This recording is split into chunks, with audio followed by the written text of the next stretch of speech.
অনুসরণ করতে পারে ওই রকম নবীদের মতো মর্যাদা বা ওই রকম পুণ্য তাদেরকে দেওয়া হবে বলেন সুবহানাল্লাহ। কিন্তু আপনার আল্লাহর রসুলের পুঙ্খানু অনুসরণ করতে হবে। বলছিলাম আপনি স্ত্রী সহবাস করে এখানেও দোয়া আছে, কিন্তু আপনি যদি এখানে দোয়া না বলেন শয়তান আপনার সাথে অনুপ্রবেশ করবে, আপনি টেরই পাবেন না। শয়তান তো মানুষের রক্তের শিরায় প্রবেশ করে। আপনি যদি ওখানে সামথিং এই স্বামী স্ত্রী বিসমিল্লাহ না বলতে পারেন, আপনাদের ওই মিলনের মাধ্যমে যদি কোনো সন্তান হয়, এই সন্তান হবে কুলাঙ্গার।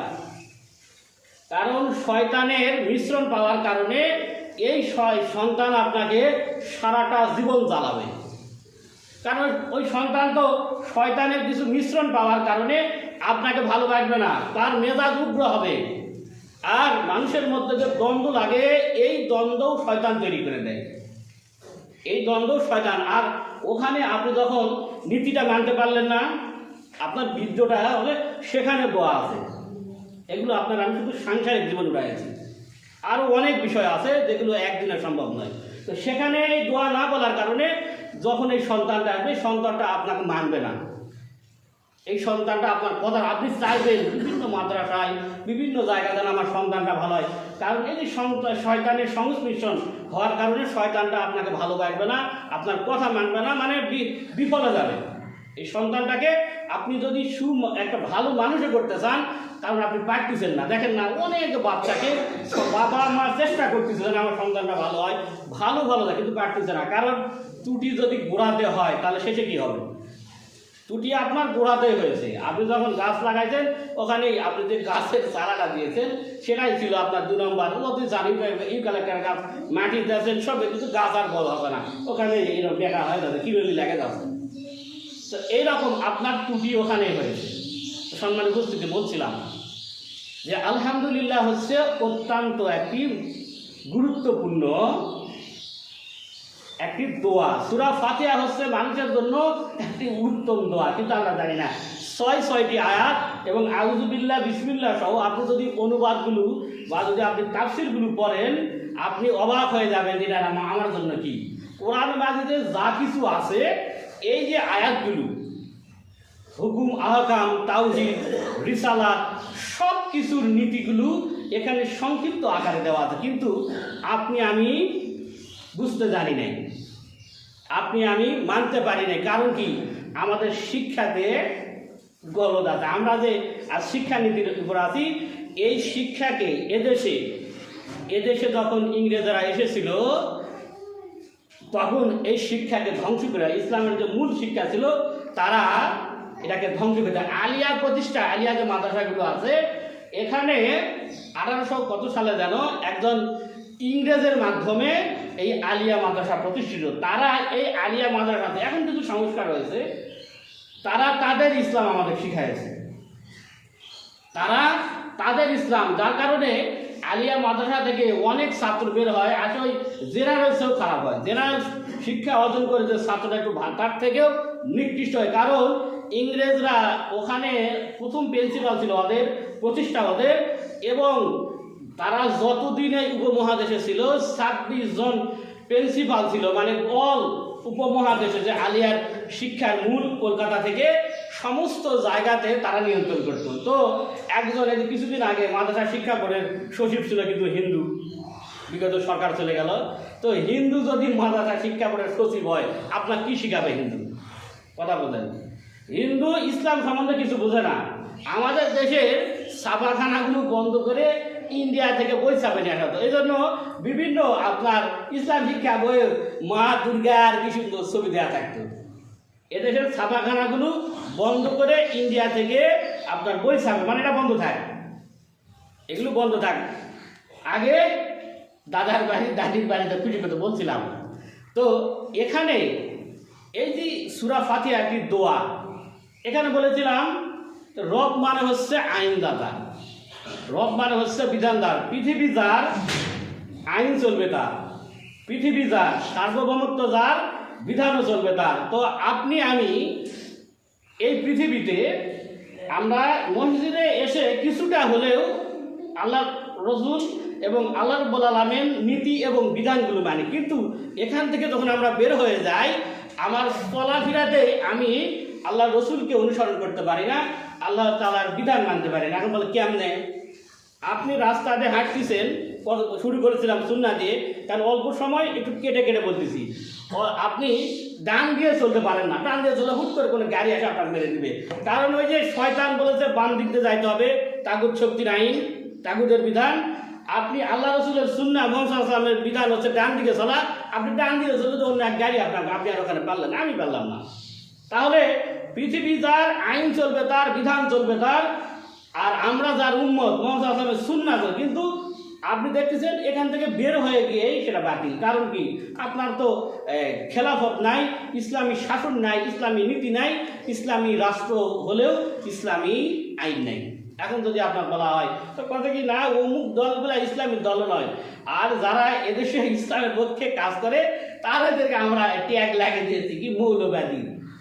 মৌলবাদী মানে হচ্ছে মূল থেকে। আর এই মৌলবাদী ট্যাগ দেওয়ার কারণ কি জানেন? আপনাদেরকে বুঝাই দেই। কারণ এই মৌলবাদী যাদেরকে ট্যাগ দেওয়া হয়, এরা ইসলামের মূল থেকে, মানে এরা গোড়া থেকে চেষ্টা করে পারিবারিক জীবন থেকে একেবারে রাষ্ট্রীয় জীবন পর্যন্ত ইসলামের সঠিক বিধানটা মানার জন্য। এই জন্য বাতিল শক্তিগুলো এদেরকে বেশি ভয় করে। কারণ এদেশে যদি ইসলাম প্রতিষ্ঠা পায়, ইসলামী শাসন চলে আসে, তাহলে সবচেয়ে বড় সমস্যা ইহুদি খ্রিস্টানদের, আর পাশাপাশি জাত আছে মালাউন, এদের সবচেয়ে বড় সমস্যা।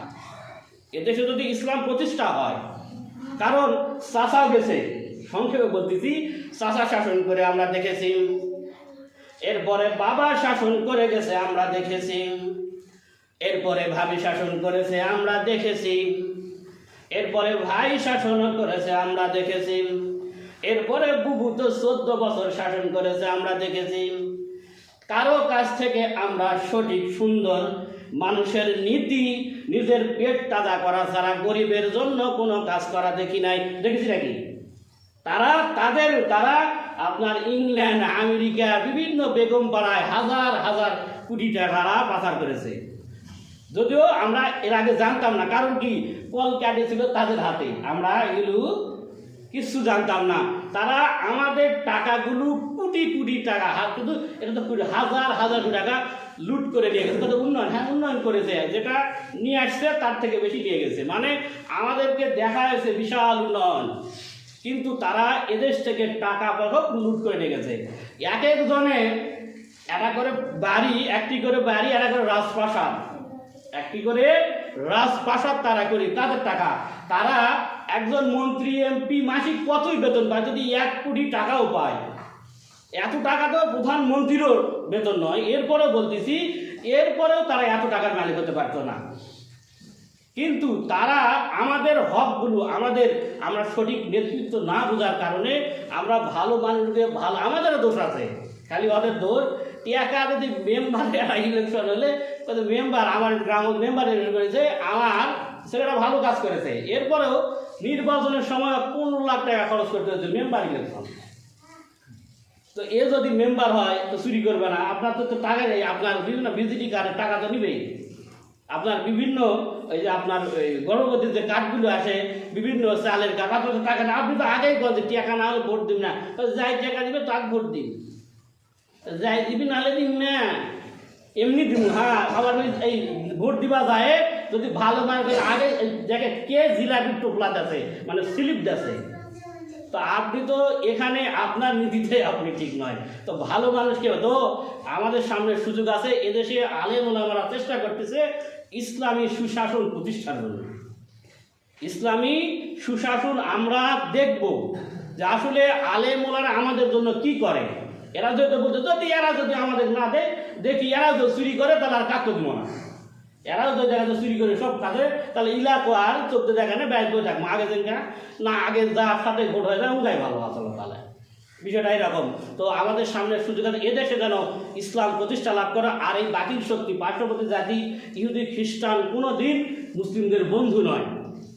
কোরআনে একটি আয়াত আছে যে বলা হচ্ছে তোমাদের সবচেয়ে চরম শত্রু রূপে পাবে ইহুদিদেরকে। দ্বিতীয় বলা হয়েছে মুশরিকদের, তৃতীয় খ্রিস্টানদের। কারণ খ্রিস্টানদের মধ্যে কিছু নমনীয় জাতি আছে, যার কারণে বলা আছে তো এই জাতি কোনোদিন আপনার সময় শেষ কি বলবো আর, তো এই জাতি কোনোদিন এখানে মুসলিমরা ভালো থাকে, তারা তাদের গেরুয়া শাসন মানে হিন্দুত্ববাদী রাষ্ট্র কায়েমের সেই 1947 ইতিহাস আপনারা বলতে পারি নাই, 47-এর পর থেকেই তাদের ইচ্ছা যে এখানে ওরা যেভাবে ওই গরুর মুখ খায় গোবর খায়, এখানেও যেন ওইভাবে এই জাতির আমরা যেন গরুর মুখ খাওয়ার জাতি বানাতে পারি, বলে নাউজুবিল্লাহ। তো আল্লাহ আমাদেরকে কোরআন সুন্নাহ অনুযায়ী, আল্লাহ রসুলের জীবন ব্যবস্থা অনুযায়ী, কোরআনের সঠিক পদ্ধতি অনুযায়ী জীবন পরিচালনা করার তৌফিক দান করে। আল্লাহুম্মা আমিন। ওয়া আখিরু দাওয়ানা আনিল হামদুলিল্লাহি রাব্বিল আলামিন। সুবহানাকাল্লাহুম্মা ওয়া বিহামদিকা আশহাদু আল্লা ইলাহা ইল্লা আনতা আস্তাগফিরুকা ওয়া আতুবু ইলাইক।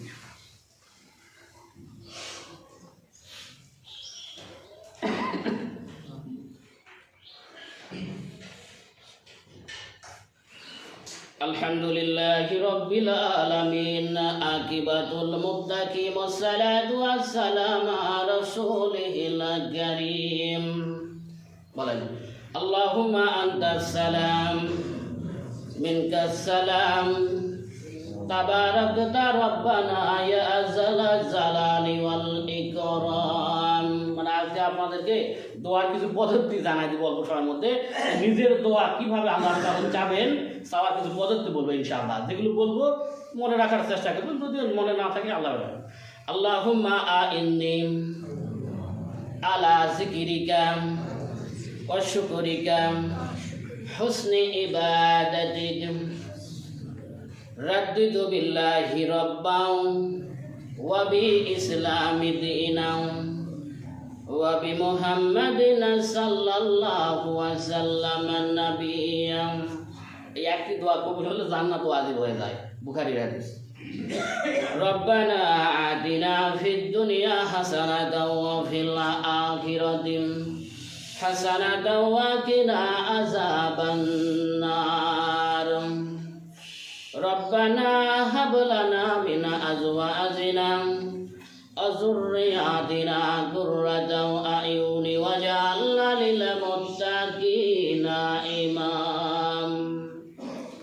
বলেন লা ইলাহা ইল্লা আনতা সুবহানাকা ইন্নী কুনতু মিনাজ জালিমিন। লা ইলাহা ইল্লা আনতা সুবহানাকা ইন্নী কুনতু মিনাজ জালিমিন।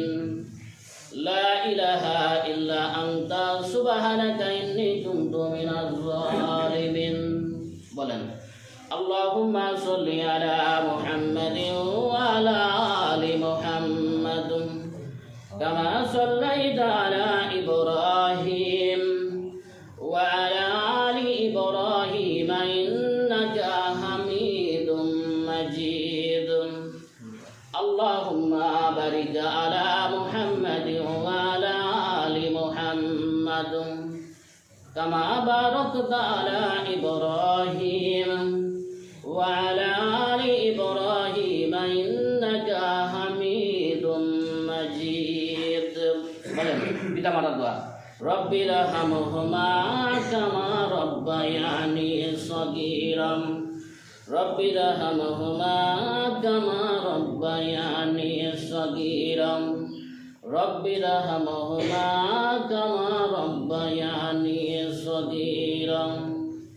রব্বানা ওয়া লা তুহাম্মিলনা মা লা তাকাতা লানা বিহি ওয়া'ফু আন্না ওয়াগফির লানা ওয়ারহামনা আনতা মাওলানা ফানসুরনা আলাল কওমিল কাফিরিন। আল্লাহ এতক্ষণ যাবত যা চেয়েছি আল্লাহ, কাঙ্গালের মতো ভিখারির মতো আল্লাহ এগুলো আমাদেরকে দান করো আল্লাহ। আল্লাহ যা চাইতে পারি নাই আমাদের জন্য প্রয়োজন সেগুলো আমাদেরকে দান করো আল্লাহ। আল্লাহ আমাদের অনেকের পিতামাতা আত্মীয় স্বজন কবরস্থ আল্লাহ, তাদের সকলের কবর আযাব তুমি মাফ করে দাও আল্লাহ। আল্লাহ তাদের কবরগুলোকে, যাদের দৃষ্টি যতদূর যায় সেই রকম তাদের কবরগুলোকে তুমি প্রশস্ত করে দাও আল্লাহ। আল্লাহ তাদের কবরগুলোকে তুমি প্রশস্ত করে দাও আল্লাহ।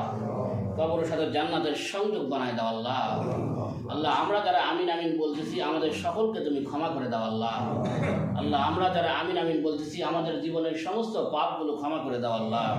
আল্লাহ এই গ্রাম থেকে অনেক স্বনামধন্য ব্যক্তিত্ব চলে গেছে আল্লাহ, তাদের সকলকে তুমি ক্ষমা করে দাও আল্লাহ। বলেন আলহামদুলিল্লাহি রাব্বিল আলামিন আর রহমানির রহিম মালিকি ইয়াউমিদ্দিন ইয়্যাকা না'বুদু ওয়া ইয়্যাকা নাস্তাঈন ইহদিনাস সিরাতাল মুস্তাকিম সিরাতাল লাযীনা আন'আমতা আলাইহিম গায়রিল মাগদুবি আলাইহিম ওয়ালাদ-দাল্লিন। বাসায় গিয়ে যদি সুযোগ হয় এর অনুবাদটা খুলে দেখবেন। রব্বানা আতিনা ফিদ দুনিয়া হাসানাতাও ওয়া ফিল আখিরাতি হাসানাতাও ওয়া কিনা আযাবান নার। সুবহানা রাব্বিকা রাব্বিল ইজ্জাতি আম্মা ইয়াসিফুন ওয়া সালামুন আলাল মুরসালিন আলহামদুলিল্লাহি রাব্বিল আলামিন।